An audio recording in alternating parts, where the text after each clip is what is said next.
up, YouTube? It's your boy Doers and Works back at it again. I thought I'd just come out and do a video. It's January the 14th and it is cold outside. It is, I think I expected high today of 40 something degrees. So, you know, that's just way too cold for me to get out there and ride. So, while the bikes are in storage, on battery tenders and all that good stuff, I thought it would be a good idea to kind of follow up with some of the other videos that I've done. I did the front brakes. I did the bar end links. Now I need to do the rear brakes. So that's the purpose of this video today. I do plan on doing another video entitled Everything I Love.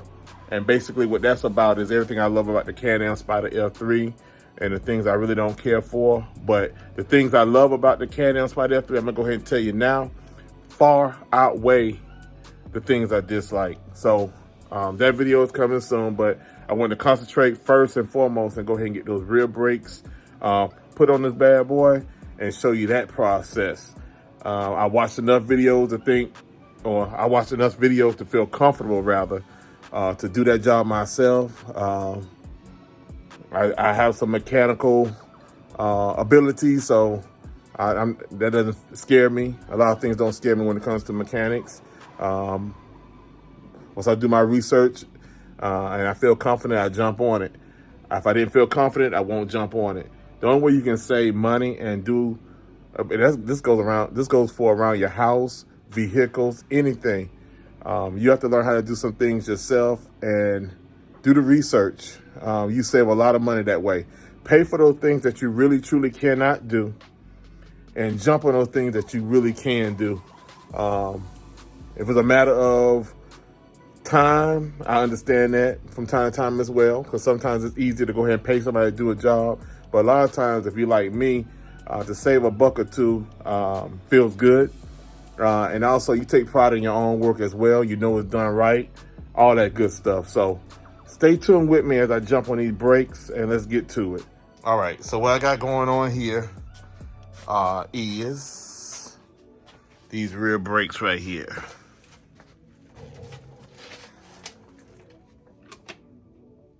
And I'm going to start.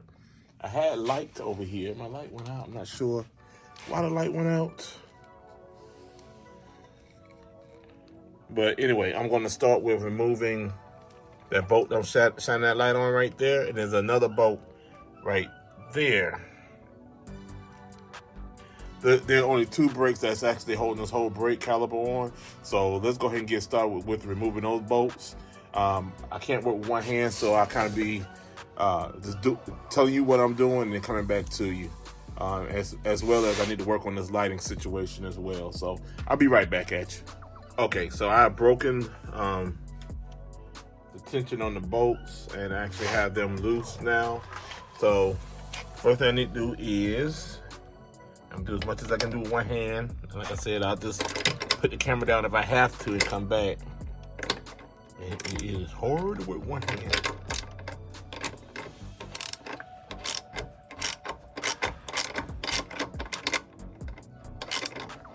Well, anyway, I'm gonna remove that bolt.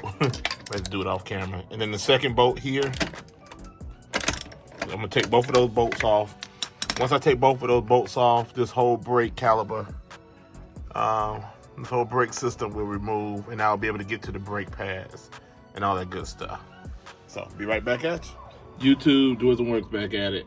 Still working on these brakes. Ran into a little problem with trying to remove the brake caliper. It didn't fall off like it says in some of the videos that I watched, that the caliper would just fall off once you remove those two bolts. Started thinking about it and it just dawned on me. I said, emergency brake. So I took the emergency brake off, and as soon as I took the emergency brake off, the caliper came down. I want to show you all something here. In there, let me just get my flashlight. My shop light went out on me. But in there, the brake pads were just seated in there, so I just removed the old two brake pads from out of there. I see some trash and I need to take out. But you can see how that that piston right there is out. You cannot push that piston, which is that thing right there. You cannot push that piston back in. It actually has to be turned back in, and you know they have the proper tools for that.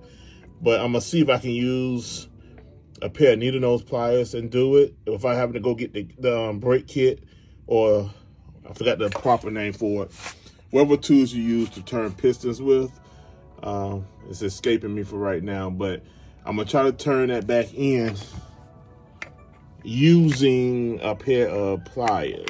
There's 2 holes on the front of it there, and you just turn it back in. You don't push it back in, you turn it back in so that the new brake pads can be seated properly. And here are the new brake pads.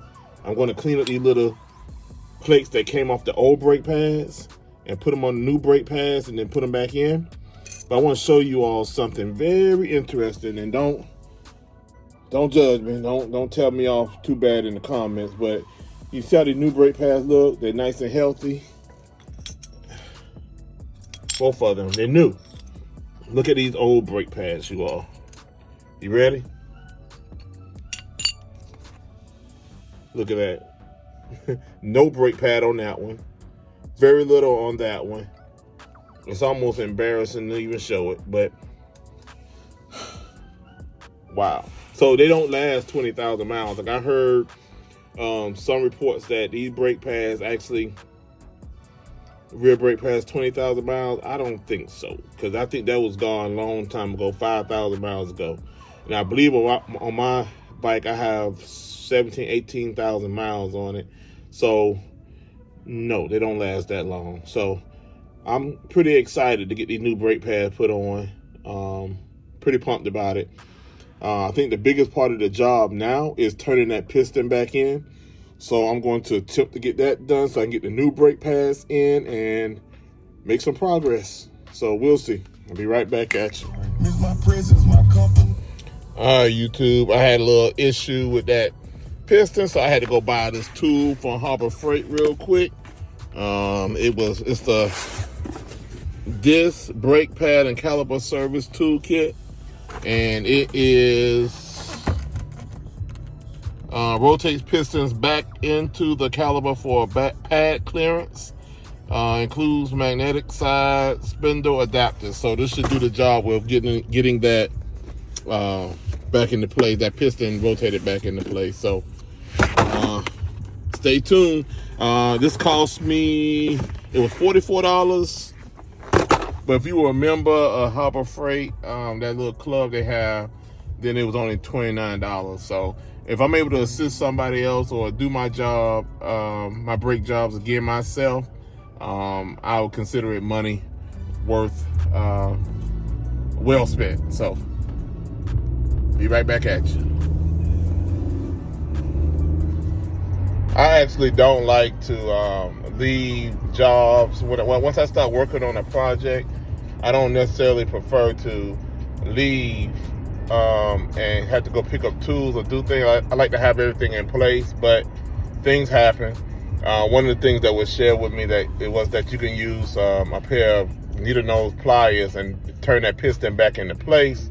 That just proved to be a little challenging for me. So I said the heck with it. Then run up to Harbor Freight. It's only about 10 minutes away from the house, and see if I can find that toolkit. So I was glad I found that kit. So that definitely should do the job for me. But I like to start jobs and complete them in a reasonable amount of time. I guess having to start to go get that toolkit is not a big deal, but it's just more of a personal thing. I like to start it, get it done, put it back together, and be finished. It is Saturday, January 14th, and it's wild card playoff football. So I gotta make sure I'm in place to watch these games tonight. So, but other than that, y'all, it's gonna work out. I'm gonna get these pistons turned back in and come right back at you. YouTube, I'm back at it again. I made it back to the house. You can see here's the kit, the piston turning kit right here. I've already looked at the measurements on the piston that I need to turn in, and it appears to me that it's a size 3.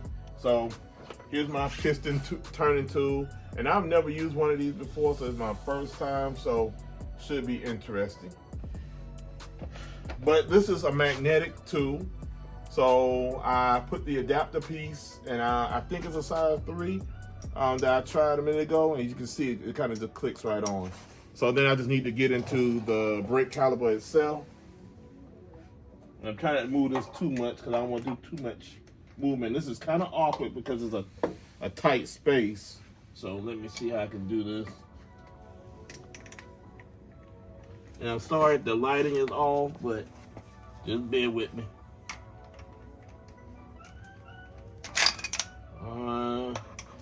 First time trying to do it on camera.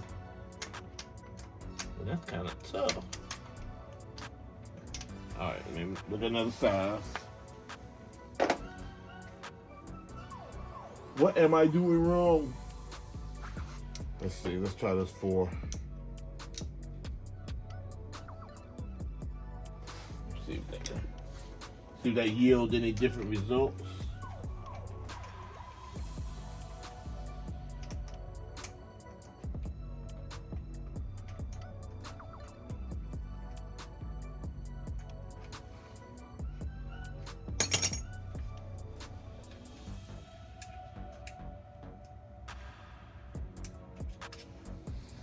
All right, YouTube, doing anything in real time. You know, nothing over here is fake. It's all real time. I was having difficulty turning that piston for some reason, but I put a little bit more elbow grease in it, and I was able to get it to turn some. So it just seemed like it's just something that you're gonna have to fix your mouth right, use some good old English, and be patient while you turn it. Cause I am turning it, it's just slow. So I'm not gonna bore you with my struggles with turning this. Clockwise, returning in, counterclockwise out. I think I'm turning the right way. But I'm not gonna bore you with this. I'm gonna go ahead and get it in, and I will be right back with you. All right, YouTube, I'm back at you again. Rear brake job, scale of 1 to 10. This is maybe a 4. The hardest part is getting that piston back in. I'm gonna tell you what. This right here, this is the piston. This is the adapter kit I just bought. This is actually not a good investment. It's going back. I'm getting every penny back that I used on this, spending on this kit. It's going back. It's worthless. It's very hard to use this toolkit and push that piston back in. So I went back to YouTube and I saw a gentleman using a pair of some kind of pliers, specialty pliers. So the only thing I had close to duplicate what he has is this little snippet tool here. So I tried this out, and as soon as I put this into the piston, I was able to turn it with ease. Not a problem at all. So I said all that to say that this brake pad caliper piston resetting toolkit was worthless to me. You know, everything's trial and error, and the whole point is that you all will not make the same mistakes I make as I do things on the Spyder F3. But if you have a nice pair of tools like this, it will do the job. Let me show you what I mean. When I get into I'm able to put it in, and I'm able to turn with ease. It's kind of awkward though, but I'm able to turn it. Whereas with other kit, I could not turn it at all. See, I'm turning it, and it's going back in. It's just a slow process, but it's going back in.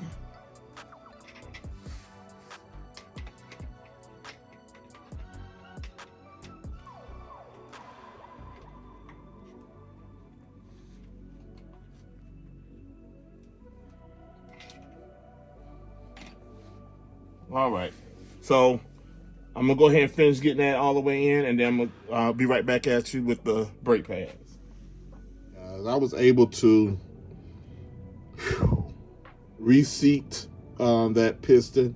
Took a little work, but what got the job done for me was this tool right here. I mean, just something I had in my tool chest, and it worked much better than that piston tool set that I just purchased from Harbor Freight. So it's still packaged up. It will be going back and returned. As you can see, right here, the new brake pads have been installed. The screw is back in right here. So I'm getting ready to adjust it around the rotor and tighten everything back up and make sure everything working properly, pump the brakes, all that kind of good stuff. So let me get it back together. I'll be right back at you. All right, guys. Those rear brakes on the Can-Am Spyder F3. I'm here to give you the real. I may revise my score a little bit. I said on the scale of 1 to 10, the rear brakes, doing it yourself, on a scale of 1 to 10, I think I said 3 or 4 earlier. Can't recall. However, I'm going to revise it to a 6. And let me give you the highs and lows. Let me go through everything with you real quick. As you can see, everything is back together. I got it all back together finally. Removing the 2 bolts. Let's start from the beginning. We're removing the 2 bolts. That bolt. And there's a second bolt in here. Relatively easy, no problem. Make sure your emergency brake is off. If the emergency brake is not off, this brake caliper right here will not drop off of the rotor. So that brake caliper, the emergency brake needs to be released in order for that to have enough room to drop. Once it drops, removing the old brake pads, simple, super easy. But first you have to remove this screw. Let's see if I can get in there. Oh, that screw right there. And remove the pin that holds that screw in. Once that screw is out and that pin is out, it will allow you to remove the brake pads from inside of the caliper. Now, once you remove the brake pads, you will be able to take an assessment of the damage or the wear on your brake pad. As you can see on this one, it had very little brake pad left. As you can see, very super thin. And on the other one, as I showed earlier, there's nothing left. It was metal to metal, nothing. So that won't happen again, especially now that I know how to change all of the brakes on the Can-Am Spyder myself. That won't happen again. So I'll make sure I change it. Looks like maybe, I guess with my riding habits, maybe every 10,000 miles. So headache number 2. I was told from one of the videos that I watched that actually inserting the pin back in between the new brake calipers was kind of tricky. That was relatively easy.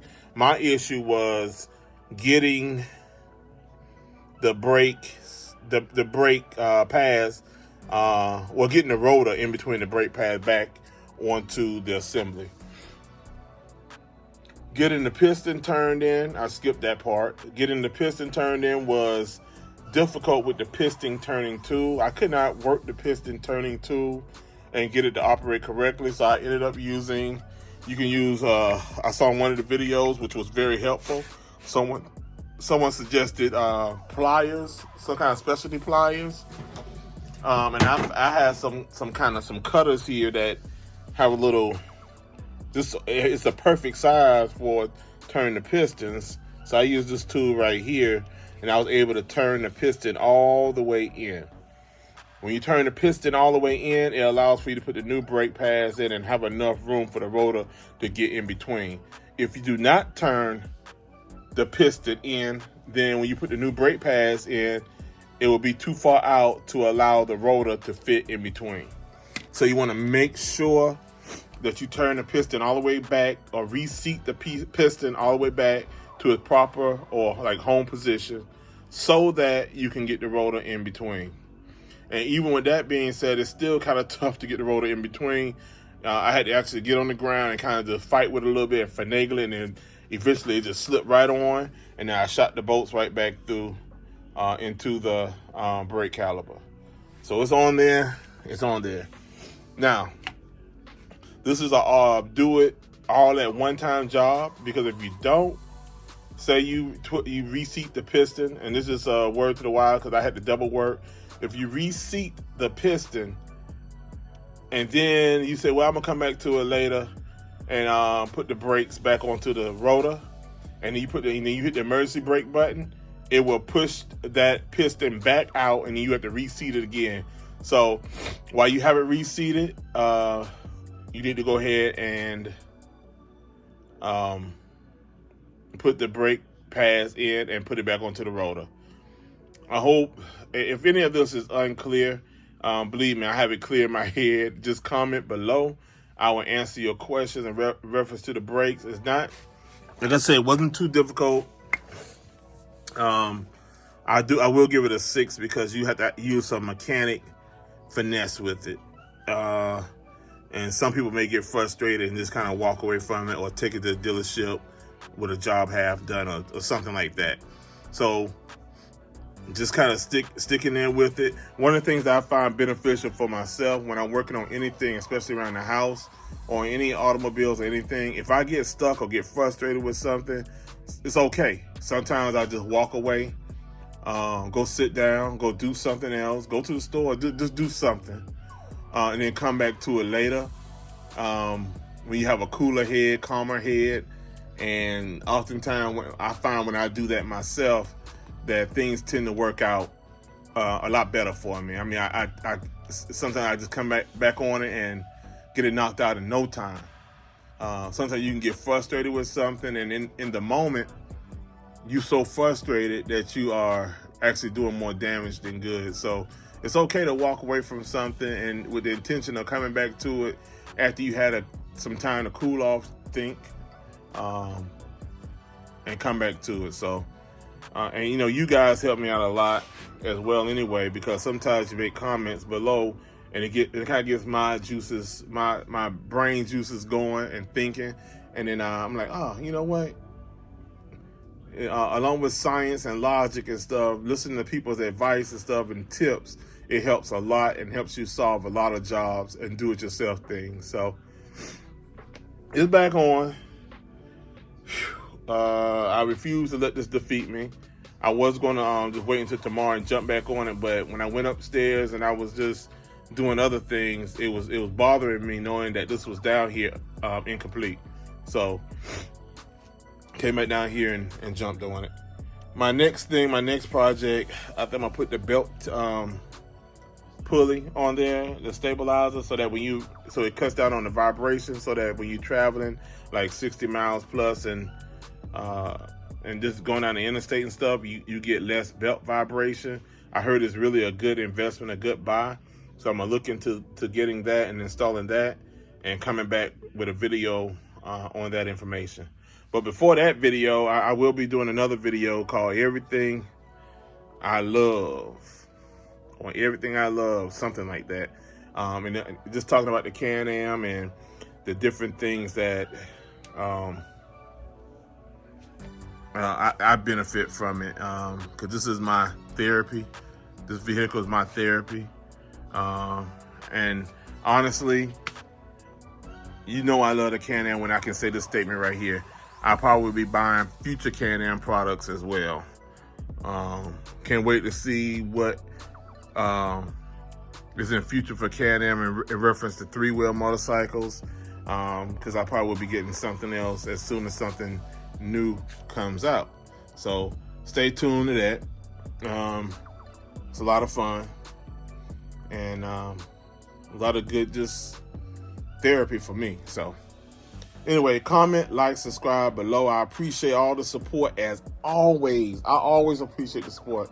I appreciate each and every one of you guys. The Wisdom Works out. Peace.